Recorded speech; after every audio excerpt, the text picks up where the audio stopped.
A high-performing team achieves specific performance metrics, including a high chest compression fraction, or CCF. CCF is the amount of time spent doing high-quality chest compressions during a cardiac arrest resuscitation attempt. You can only achieve a high CCF by eliminating pauses during high-quality CPR. The Resuscitation Outcomes Consortium trials, or ROC trials, showed that a 10% increase in CCF is roughly equal to an 11% increase in survival. Pauses typically occur during intubation, rhythm analysis, pulse checks, compressor switches, and defibrillation.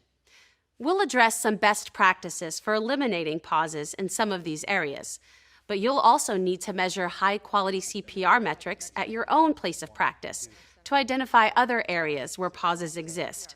You cannot improve what you do not measure.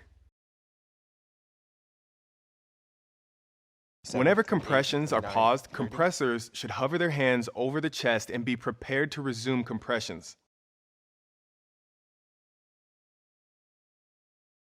As a BLS provider, you may notice that advanced providers check for a pulse, pre-charge the defibrillator, and prepare to deliver a shock about 15 seconds before pausing compressions at the end of each 2-minute cycle.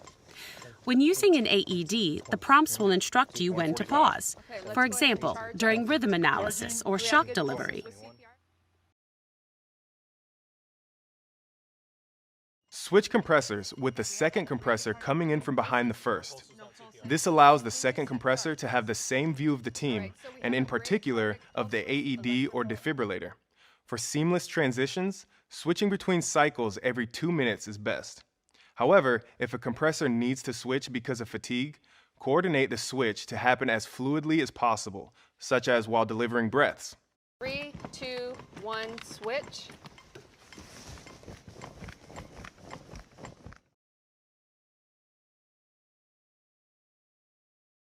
It's a best practice to use real-time feedback devices during CPR.